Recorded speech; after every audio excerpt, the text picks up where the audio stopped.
ঈদ উদযাপনে শেষ মুহূর্তে এসে মহাসড়কগুলোতে বেড়েছে ঘরমুখো যাত্রীদের উপচে পড়া ভিড়। বৈরী আবহাওয়া আর গণপরিবহনে অতিরিক্ত ভাড়া আদায়ের নৈরাজ্য সত্ত্বেও প্রিয়জনদের সাথে ঈদের আনন্দ ভাগাভাগি করতে বাড়ির উদ্দেশ্যে ছুটে চলছে মানুষ। তবে বিভিন্ন পয়েন্টে ধীর গতিতে থাকায় কোথাও কোথাও দেখা দিয়েছে যানজট। প্রতিনিধিদের তথ্য ও ভিডিওতে আরও জানাচ্ছেন ইউসুফ হাসান নাইম।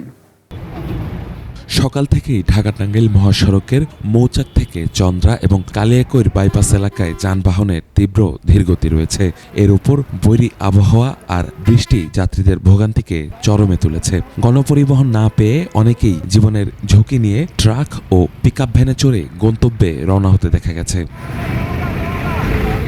ঢাকা চট্টগ্রাম ও ঢাকা সিলেট মহাসড়কেও যাত্রী ও যানবাহনের চাপ কয়েক গুণ বেড়েছে। তবে সকাল থেকে যান চলাচল স্বাভাবিক থাকলেও দেখা দিয়েছে চরম গাড়ির সংকট। ফলে দীর্ঘক্ষণ রাস্তায় দাঁড়িয়ে থাকতে হচ্ছে যাত্রীদের। ঢাকা সিলেট মহাসড়কের নরসিংদীর 52 কিলোমিটার এলাকার চিত্রও একই রকম। মহাসড়কের গুরুত্বপূর্ণ মোড়গুলোতে যানবাহনের ধীরগতিতে বাড়ছে যাত্রাপথের সময়। অন্যদিকে ঢাকা-টাঙ্গাইল যমুনা সেতু মহাসড়কের এলেঙ্গা থেকে যমুনা সেতু পর্যন্ত বিভিন্ন স্থানে গাড়ি চলছে মন্থর গতিতে। ঘরমুখো মানুষের নিরাপত্তা ও স্বস্তিদায়ক যাতায়াত নিশ্চিত করতে মহাসড়কগুলোতে ব্যাপক প্রস্তুতি নিয়েছে জেলা ও highway police. Yusuf Hasan Naim, 21 television.